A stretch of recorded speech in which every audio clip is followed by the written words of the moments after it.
Hello, everyone. Thanks for joining today's Masterclass Series Part 3, Executive Visibility into AI. We are extremely pleased to have as our speaker today, ModelOps Chief Technology Officer Jim Olson. With that, I'd now like to hand it over to Jim. Hey, everyone, and welcome to the third in our series of master classes that we're doing. All of the items we're doing is on our recently released 3.0 version of the product. And today we are going to be focusing on a new feature to our product that was added in 3.0, which is the idea of how do we actually expose the value the models are bringing to the enterprise, and also how do we, check their health and see how they're doing. And when something's wrong, what are we losing? And those kinds of things. So we're going to be doing a hands-on demonstration today of how we actually can expose that. And how we show that within our dashboard as well. Just a reminder, this is a 4-part series, so we have one more to go after this one. That next one will be a week from today, and it will be on how we can actually create consistent deployments of models in a variety of situations. So we'll be looking at like edge deployment, Jenkins CI/CD pipeline deployment, and then just straight RESTful deployment and things like that as well. So that one should be an interesting class as well. And the previous 2 classes are, of course, available online for viewing. All these are recorded, so you'll be able to see them in the future. But for today, in specific, we are going to be talking about the executive visibility for AI. This will be a hands-on presentation. I'm just going to go through a few slides to show you what you're going to see, because we're actually going to go through and develop a dashboard, a new dashboard entry that will actually appear within our product, and how we can do that. We'll actually be integrating New Relic information into our overall view of the model.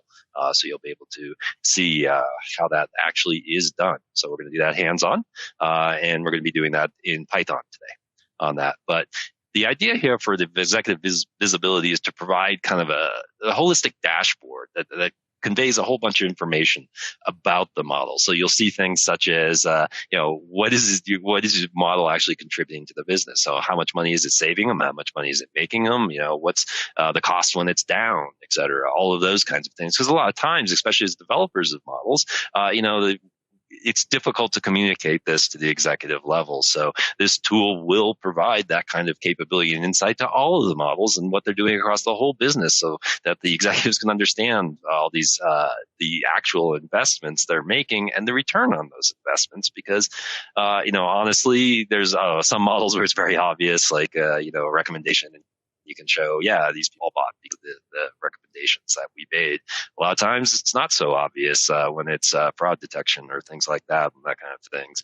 So, we want basically provide the details on a model by model basis in this dashboard style model with a heat map that actually can indicate very quickly as kind of the high level status of what's going on with these models and the business values, et cetera. And, we're good. Provide what we're going to play with today right out of the box to calculate some very standard type values. But what we're going to be showing you today is how you can actually customize it, because business value means something different to every business. Obviously, we can provide kind of the standard statistical items and a basic model for return on investment and things like that. But when you get down to like really what your business cares about, we got to have the ability to basically make this extensible. So that's what we're going to do, is immediately show you how to do that. Because basically what we're going to do is we have these standardized dashboards that come out of the box, and basically we're going to generate these heat map values. And that's where we're going to specifically add a new heat map value to that display today for response time. We'll talk about that in a minute. But basically, the idea is having this consistent methodology of generating these results on a scheduled basis or based on other business conditions. They're driven just like we do any other kind of standardized test or monitoring, like you saw in the MRM example. It's a registered model in our system. So we're going to basically be able to use that model and run it on a consistent basis across multiple different models to calculate the values in a consistent manner.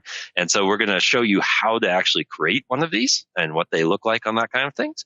And then we're going to examine some of the information they actually provide to the business. So what are they? Basically, the models at the core just are emitting these different heat map values and numerical values that you can utilize to kind of carry the information. In reality, we run them on the model up runtime as basically batch jobs that get executed. So we're going to be doing them in Python today because there's a lot of statistical packages obviously already available within the Python language, but it can be anything that actually runs on our model op runtime. So it could actually be written in R, it could be written in C, Java, on those kinds of things. So there's a lot of options in how they can be run. So absolutely you can use ours and it comes out of the box. But if you want to create an entire basically model that's proprietary to your business and wants to communicate very specific things, we have a framework for how to do that. And that's what we'll be walking through today. Is we're actually going to be extending our default dashboard rather than writing one from scratch. And we basically have created a Jupyter notebook that actually walks you through step by step of what you need to do and the steps that the dashboard model need to provide. And we'll actually be able to execute it right within the Python Jupyter notebook. And then after that, it's ready to be deployed. We'll just update Git. It'll be deployed, and we can actually within our product of what actually happens when we do that. So that will be the first step of what we walk through today on that. And then we'll basically be specifically adding a new service indicator. So you can see the small little red, green, yellow kind of heat map items down there, the thing. So we're going to add a new one basically by integrating New Relic data. So we're tracking a RESTful service that's running out there, providing basically responses with a model that's back behind it.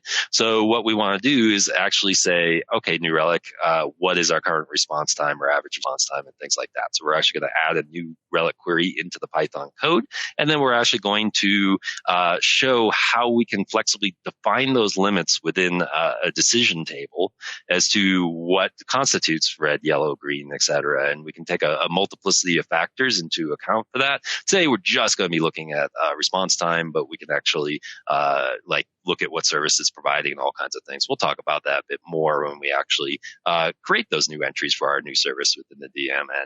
And then we'll show actually the net result of that, of how they actually show up within ModelOps Center after we've done that. So we'll actually apply our new dashboard model and create a new version of it and apply it within the ModelOps Center system, and then run it and get the new heat map results basically from that. So we're going to walk through each of those steps, through each of those items one by one as we go through that. So with that, give me 1 minute to share my screen. And we will dive right into the Jupyter notebook once we get that shared here. All right, give me just 1 minute there. So as I mentioned, what we've actually done is because, the models, we're going to go out and talk to New Relic, and we're going to go do all of these different things, and we have Python code to implement, and we need to apply it to another model. We've created basically a Jupyter notebook that will actually help walk you through this process. So I'm going to go ahead and just start that up today, where we're actually going to go through and it'll step us through. So basically, we're going to need to initially set up. So I'm going to run the first cell. Just kind of like, well, where is our ModelOps Center location? What are our access keys, et cetera, like that to get to S3? In specific, we're asking for S3 because we're going to actually use S3-based data to basically analyze the model on that kind of things. So if you were using something other, you would provide those credentials here, but we're going to take the defaults that I have in there for my local system. And then now, when we talk about a dashboard model, we're building a model here, but it's a model to analyze models. That makes sense. So it's a little bit different than building a straight prediction model. Instead, we're going to actually apply this on a multiplicity of models. So you can think of it the same way as like we did in the last classes, standardized tests. We're going to actually say, hey, we're going to run this against an existing model that's registered within ModelOps Center and do our testing based on that, and then test run the dashboard on that model. So in specific, we're going to run this next cell where we actually can choose a model. And I'm just going to go ahead and grab a demonstration model we have here on that kind of thing. So we've chosen that we want to use that German credit risk model to actually develop this dashboard against. And then we're actually going to load it in, and it will go ahead and load the model for you. And basically at that point, it just gives us a quick view of that so we can see it. As I mentioned, this is actually a registered model within the ModelOps Center. So you can see here where we've already done a dashboard run on this particular item, and we can see the results of that. So we're going to replicate that locally first to make sure that it works on there. But we have a couple versions of the snapshot out there for this model. So then before we actually go on and develop a dashboard, there's specific data items that actually need to be available for any standardized test or for a dashboard to execute successfully. So what we want to do is make sure that our target model actually has all of that required information available. So it's going to first check and make sure that there's actually schema specified. Why do we need that? Well, we've talked about it a little bit before, but I'm going to go ahead and remind you on this one is when we register schema into the system about the input data and the output data, what we can actually do is, for instance, tell us which columns are serving which purposes. So we see things that, are potential drift candidates. We see which items are actually a potential protected class. We see things such as what's the label in the scoring column and things like that. So all of that gets specified within the schema. So this step, what we're doing is making sure that that information actually is present and does contain things such as the label field described, and it will give us a warning if it doesn't, because the model's not going to work with the dashboard if we can't know things about like what's the label column, et cetera, on that kind of things. And we can make guesses at that, but we'd rather make sure we have a good description of it there. So basically, we've gone through and actually validated the fact that the schema exists and the necessary columns are present. Additionally, in order to actually run the specific dashboard we're going to run today, the specific dashboard has a whole bunch of like drift and chaos and things, the stability analysis, etc. So this particular dashboard will require both baseline and comparator data to be specified. And that just means a reference to it. It doesn't mean that it's physically in our system. And that's why we needed the S3 keys, so we can actually go out and get this in the specific case. So we're going to go ahead and actually examine the model and actually make sure, once again, that both baseline and comparator data references are actually present. And you can see here where they actually were, as well as the other items on there. And then what we want to do is actually make sure we can read this data. So we're going to do a test read on the data for the S3 of the baseline data, where we can actually see, yes, we do have the baseline data as we were able to actually read them in from S3. So, we won't have any problems with development. We can review the data if we'd like to, just to get a small sample of it to get an idea that it's there, because the dashboard development is not going to work if we can't get to the data and actually run that run against the real information. So that's the purpose of that. And then this is just a repeat, but with the comparator data file to actually make sure we get all of our combinations present. So at this point, we're now kind of set up. We have a target model. We have access to the data that it's specified where its baseline data and its most recent comparator data is. We can read that data. So now we can actually get down to the meat of developing the model. Now, just like any other model in the ModelOps system, we actually have, basically kind of a simple format that they actually need to follow. They just need to define any kind of an init function, named anything, and it will take a single parameter and you tag it with the init saying that it's your initialization function. This is used at the start of the job to be able to allow the dashboard to get information from the model. So for instance, the input schema, so we know which columns are the label columns and et cetera, and those kinds of things. So we have that information. We can also pull out, get a reference to the actual model that we're analyzing, so we could look for specific metadata, like what's the model type? Is this a regression model? Is this a classification model? Is it whatever? Because there may be different tests we want to run based on that type of model. We don't necessarily want to, treat them all the same. So this init function will get called and allow you to grab any of that information you want about the models and that kind of things. Then additionally, there's the metrics function, which is just any function that we can call again that just returns a dict. And those will be the exact results we store within our system. So we store name value pairs on that. Now there's specific spots, and we'll show you this in a little bit, where you can, if you return data there, then you will actually, it will end up in that heat map display, as well as you'll have a whole bunch of other items you can analyze with the decision table, which will be the next step. So we go ahead and actually put our model code here and execute this to actually bring the model code in. So right now we're just actually going to execute the default out of the box model we have that actually calculates a bunch of standard statistical entries and populates the heat map based on those. But then we'll come back in here and actually add our new relic stuff as the second phase on that. So we've actually executed that to do that. So this could be any code you want that's representative of your model and returns these values. Now, in order to actually execute one of these models, we use a job abstraction within ModelOps Center. So again, what we've done within our dashboard builder here is actually make it so that we will build a job based on all this information we've already entered. So to capture all of that, and you can actually review the data structure there if you want. So we get that. So that way now we can actually exercise our model.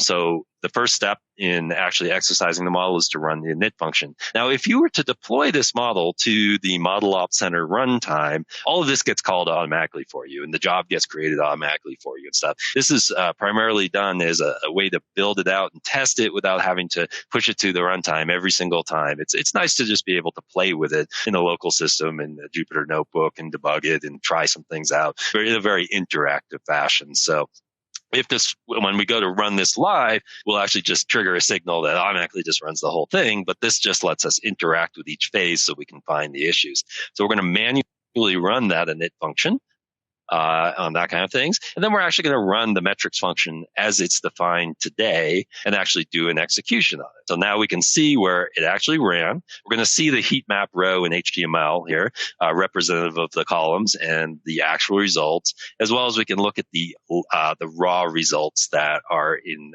this specific thing. I do want to point out, you'll see here where there's a heat map result that returns the colors for the different columns. And we're going to show how we actually dynamically create these columns and the resulting colors with DMN in this next step. So we'll show how that happens. But I do want to point out, you'll notice there is no service response time entry here right now. That's what we're going to go add in live to this model, test it out here, and then deploy it up into our system to actually run, because I want to give you an idea how extensible this actually is and how easy it is to integrate with entirely disparate systems that may already exist within your company. So, today we're going to specifically add in New Relic information, because New Relic's a great tool for tracking live results like response times, average response times, etc. And it can do it in a way where you basically have pretty extensible query system for getting into that. In specific, we're using now I've already, so you don't have to watch me type this all in. I have it commented out down below, where we're actually going to basically go out to the New Relic using the GraphQL query language to actually pull information out of it, where we're going to basically go ahead and actually grab that response duration from the file, that kind of things from each individual transaction. You'll notice I've hard-coded an entity GUID right now for here. In reality, we would typically pull this from the model, but just for development and ease of ease of use issue, I've hard-coded it in here. But again, this is where you can use information from the model itself. So you can say this model is tied to this particular entry within New Relic, and then actually pull the information from there. So we're going to live execute against the New Relic instance that we already actually have there, and then turn basically the results of that query into this service response time entry. So this will be live against a real New Relic instance. Now down below, we can build up the results as we go, as we want to. So you're going to see here it is that I have commented out the New Relic query for our first run, so we can show how we had added. So basically, we just add that function. Now, obviously, That function definition could have been in another module or whatever, but for simplicity of this demo, I just put it right in the cell and that kind of things. You can use any Python library, et cetera, on that kind of thing. So if you have a specific system you want to integrate with, you can include additional things. We support requirements.txt, so you can put that in there if you want live install. But we pre-install a bunch of standard things like SQL queries is another thing we often incorporate into these dashboards where we're pulling information out of that or logging system or that kind of things. But for today, what we're going to do is actually now basically uncomment our call to the new Relic function. So we're adding in those results. Now, you see some weird async stuff going on here. In the real R engine, you would not actually need that. Jupyter notebooks have a weird thing. They already run in an async loop.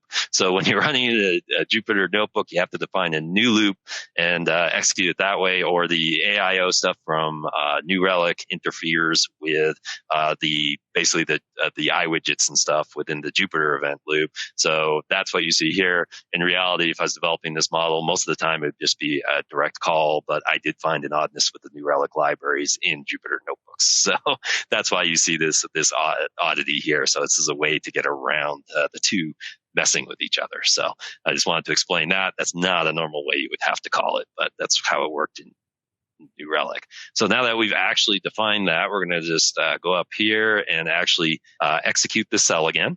So we basically just redefine the model on that kind of thing so that we have that information available. And then we're going to have to call the init function again, just once on that. And then we will run our metrics function to actually see the results. Now, when we run this live, it's going to actually take a little longer because it is going to go out to that New Relic instance and fetch that additional data. But you'll see now when we actually look at it, well, we're going to see we don't have a new heat map entry yet. We're going to show you how to add that in a second. But I do want to point out now that we do actually have that service response time embedded in our response. So we can action on that. When we say action on it, what we do to actually do these heat map entries is kind of a unique approach. What we do is we use decision tables. So you'll notice there's actually a DMN file associated with this dashboard. This is what will actually determine the colors that get generated based on the different items. So you have complete flexibility to look at one or more entries here to actually create. So you can see the monitor name will be the column name of the heat map. And then we can output any of the standard colors here as what should actually be represented. So we just created a new column. So we're going to actually add in a new column here. We're going to call it service. Let's see if I can type correctly. It's time. And we're just going to basically give it the input variable name, which is also service response time. And in our case, this is actually a double field. So we're going to go ahead and set that to double. Okay, now that we actually have that available, now we can, hit the right spot. Now we can actually action on it. So we can actually take multiple columns into effect. So for instance, you'll see with the concept drift, there's actually a couple different columns contributing to the items. So that's one of the advantage of decision tables is you can take multiple items. So for instance, I'm doing service response time, but we could also have like a service response name as well, for example, so that we could say, yeah, it's serving this kind of service. We could actually say the response time must be within this, but when it's doing this other item, like fraud detection, it needs to be really quick. But like something like a recommendation maybe could be a little slower or something like that. So you can do that kind of granularity. But what we're going to do is first we're going to put in our error value, and we're going to say, and we're going to give a name. So this is what will appear within our dashboard. Response time is what we're going to actually just put in there. And for errors, we're just going to say it's going to be gray on that kind of thing. So we could actually do that. But then we're going to go in and say less than or equal to 10. We're going to give, again, that response time. We're going to say that is our good value. That's our green. So we're going to give that as green. And then we're going to say less than or equal to 20. We're going to give it an actual, again, our response time. Time. And we're going to give that one as a yellow, as a warning, basically, saying that, hey, we might need some attention here. And then we're going to say anything greater than 20 is bad. So that's our red. And we're going to give our response time again, if I can type correctly, of red. So we could, continue on this fashion for however we wanted it. And as I said, whatever is output here will be the column name, and it will be automatically added to that dashboard display. So this DMN will actually result in that column being created. So we're going to go ahead and actually save this file now. So now we have our new response time column. If we go back over to our dashboard now and actually run it, we can just, our init and everything is still valid. So we can just rerun just this because we didn't change any of the data or anything like that. We should see our new column actually added with a live value from New Relic that's acting out there. So you can see, in fact, there's our response time. It's yellow because if we go down and look at the response time down here, there it is. It was 18 milliseconds. So we basically said anything between 10 and 20 was a caution. So, that's telling us and it's behaving correctly. And, we could execute this multiple times. Now it's running on live data, so I really don't know what's going to come in. So we may end up with red, yellow, or green. We don't know on that. So you may just see yellow again. But the point is it's constantly populating with the new values. So now we can see that, hey, yeah, this is the outputs I want to actually see for this dashboard. So, now we can kind of consider that this dashboard is actually complete. So we've successfully developed a dashboard model. We're going to go ahead and actually exit out of this on that, and we can leave because I've got those changes saved already, and we're going to quit out of our Jupyter notebook on that. So we're going to go ahead and pause that. Now, if we go over to ModelOps Center, of course, right now we have not run the dashboard, so you can see where we just have the standard values that we had before on that. So we're actually what I'm going to do in the background is I'm going to trigger a script and a signal here that's going to actually go and refresh our dashboard model, and it's actually going to go then execute that dashboard model against, we're going to deploy a new model so you can see the new row and actually execute that live within our system. So as I mentioned, I have a signal set up to do this. So I'm just going to go ahead and run that against our system on that. Let me make sure that actually ran there. Yep, that ran. So now when we go back to our system, is executed that model in the background, we should see a new row. And sure enough, we see a new row for a logistics regression model. Now, we didn't specify any of the business KPI numbers, et cetera, but we see that new response time column. It was just dynamically added in the system and into the dashboard view automatically by just tying those values to the DMN and automatically calculating it. You can see in this case, that particular service is actually running in the red. So we can know that and know what's going on there. Now, we also calculate ROI. We have a standard ROI model for things such as a classification model. We'll take into effect things such as the false positivity rate, the actual, because that can affect cost, and it has a whole bunch of different statistics. But one of the advantages is we have one out of the box you can use, and you can parameterize this, and you tell us like the cost per item and things like that affects you, and we'll live calculate that. But just like we added a response time, we could actually add in a query to a SQL database that tells me the sales last month of what that model actually recommended. And now this model's down or acting in a degraded performance. Here's what it's costing the business. Or here's, the total value all of my models are actually bringing. And here's the amount of volume that they're actually creating. And we can look at that on a model by model basis on that kind of things. So the ROI calculations are registered in our system just like we did here. There, we have the one out of the box. So you'll be able to actually present not only the business value it's bringing, but also the current status of what is going on with all of these models within the system, as well as any of the custom values that you actually want to see out there and how they actually bring into the system like response time and service health and things like that, done in a way that you yourselves can define them and carry them with the model and communicate it easily to people who are looking higher from a higher level in the business across what's going on with all of the models that are actually serving business value. Because I will point out, you'll notice these are all deployed models. So in our system, that means they are out there. They're actively serving requests, whether it be a batch request, a live RESTful service, or in any other capacity. So these are the real models that are out in your business, and you need to know what's going on with them so we can understand how many do we actually have out there, what issues are actually out there with the model. We can always click through any of these models in the long run as well and get information about like where it's deployed. Like this one's listening on a Kafka queue and actually adding there. Unfortunately, this particular model has no specific associated tickets with it at this point in time.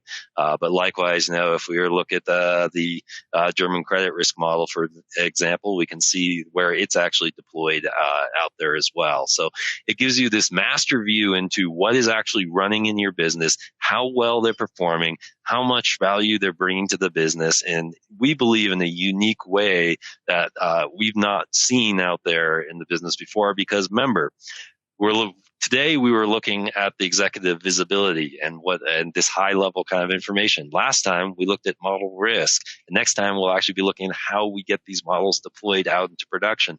So all of this is brought together within one package within ModelOps Center 3.0 in a way that you can extend it.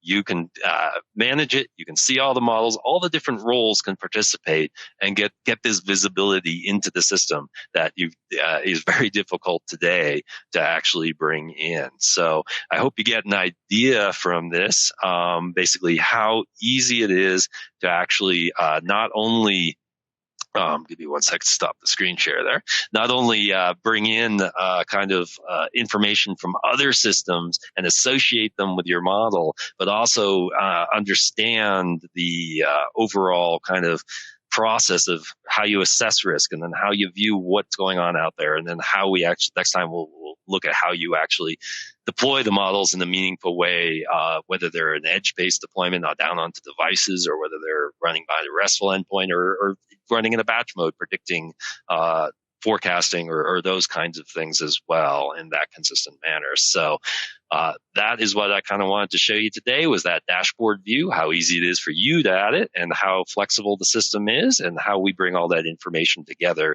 in a way you can see it, and a way that we can actually calculate the business value as well as how it's performing against that business value. The question was asked basically, how do we actually calculate the ROI of your AI investments? Well, as I mentioned, we actually do that through a Python model that is registered with the system. In specific, we ask for a series of factors about the model. In specific, for classifiers is one example. We look at things such as the total positivity rate, the false positivity rate, the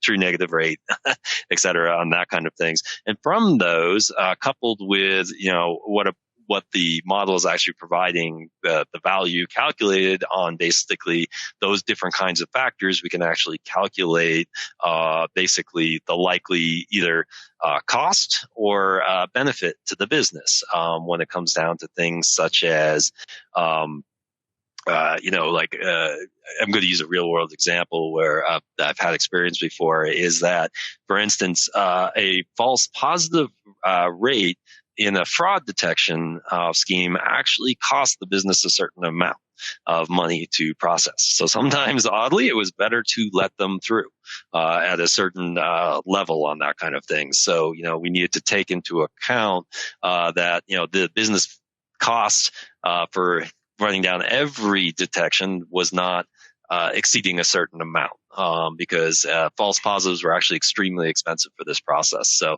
that was of particular concern to them.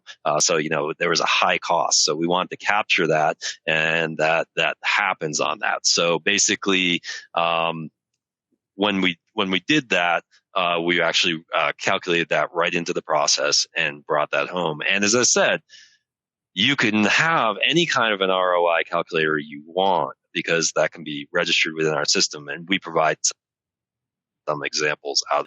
These can be highly customized to your business. Another question I have is, can you have different values for false positives and false negatives in the ROI calculation? Absolutely, yes. There's actually like 4 different values, if I remember correctly. Sorry, I'm going off my memory, that we actually capture, where we go through, and those get actually registered into the model metadata as part of the onboarding process of the model, so that those calculations can be performed down the line on that. So we do have that ability to basically capture that specific information. Likewise, because we have a custom metadata area within our objects, if you have specific factors that you would want to take into account that are very specific to your business, that is kind of built right in. Because in that init function, you will actually get the custom metadata passed into you. So anything that you've added, you will have at hand to perform your calculations. And as I said, it's very easy to test that out using that Jupyter notebook and walking through and adjusting as necessary. And of course, these can be updated in time. Matter of fact, these values that I mentioned earlier could even live come from some kind of a SQL query or something like that as well, if that's appropriate to update at that level of frequency. So there's a lot of flexibility what you can do, but we try to provide a few out of the box that you can just use as is. For the common use cases, but you are future-proofed if your business has a specific, unique kind of implementation there. There's a question here on how do you know if models are performing within the business and risk thresholds? That's specifically the whole purpose of having that DMN that's actually in there, because what we want to do is make that so that you can customize it. So, for instance, another column you often see added to those DMNs, which we didn't add in this case because we're trying to keep it a little simple for the purposes of the demonstration, is that you could have, for instance, a business unit column, or a business purpose, or those kinds of things. So that would be part of the calculation. So you can set these thresholds specific to either the purpose it's serving, or the business unit it's providing, or those kinds of things. Because additionally, like a very real situation, and again, in the interest of brevity, we didn't go into that, is depending, and I mentioned it, but response time is a great example of, there's a response time for a service. There's not a response time for a model. So really, we would set up that DMN. So it would actually be the service name that would be there, plus the acceptable thresholds for it. Then any model that is deployed into that particular service would be expected to react within those thresholds. So you can do those kinds of things as well, and that's one of the reasons we went down the route of using decision tables, is that flexibility of taking multiple factors into account. And we're showing like really simple examples of less than equal to 0. In reality, it's full field expression if you're familiar with that. So you can actually build up some pretty complex comparisons on items. Another question here, just read that real quick, is basically when you're developing a dashboard model, there's specific Python libraries that you have to utilize, and how would you introduce new Python libraries for new packages? Well, we fully support, there's a couple different models and how you can do that. Our engine actually comes pre-installed with some very basic packages, which we feel pretty much anybody doing data science is likely to need. We provide extensibility through a couple different methodologies. The standardized requirement.txt format files, you can associate those with your dashboard models, and we will actually live load the libraries for that specific model and clear that all out after it's done. And we can typically recommend you do that from an internal PyPy server or something like that, where you have trusted and known and acceptable libraries to do that. Now, also, our entire product is built around Docker and Docker images, and we do provide the ability to basically extend those. So you can easily, for instance, install your company's specific approved libraries around the engine through basically a standard Docker extension extension where we just do the pip installs of the additional library, use our runtime container as the base container, and you can have those all pre-installed. So we've seen both routes because there's different security and different standards within companies we've worked with. So we've worked with some banks where they're very locked down and, everything has to be pre-installed. There's very specific versions you cannot go out at. We've worked with others where it's acceptable to use from a pre-approved list that's contained internally within the PyPy. Ultimately, you could live install from the internet. We typically never see that in production. There's nothing we do to prevent that, but that's not a pattern we would actually suggest is followed due to those reasons. Then finally, most of our data science investment is at the BU level. Can ModelOps be implemented by the BUs? Absolutely. There's multiple ways of doing that. It can be a shared instance where multiple people within the BU actually do that, or it can actually be a instance that is specific to the BU and is run just within that. We support both kinds of methodologies for that kind of a deployment. We are not, to be clear, a SaaS solution. We don't particularly do that because we find most of your data needs to be on-prem anyway. You don't want it running across the net, but we are cloud compatible, so it can be private cloud, your cloud, AWS cloud that's private to your company, wherever we install in any of those patterns. So that's why, you can do it as a shared instance with your OAuth 2 authentication where, business use is determined by that. Or you can actually do it in ways that actually are truly completely isolated systems if that's how you choose to do it. So we do support both methodologies and that kind of things as well. I've noticed right now we're right up against the time here. So I want to thank you today for joining and do encourage you to join next week as we look at how we actually deploy basically business models into actual production through a variety of different integrations with CI/CD, through things such as Artifactory for edge-based deployments, as well as batch deployment where we're going to be running forecasting points. So I hope you will join me for next week's Masterclass as well, which will be the final one. So I look forward to it. And thank you again for spending the time today with me.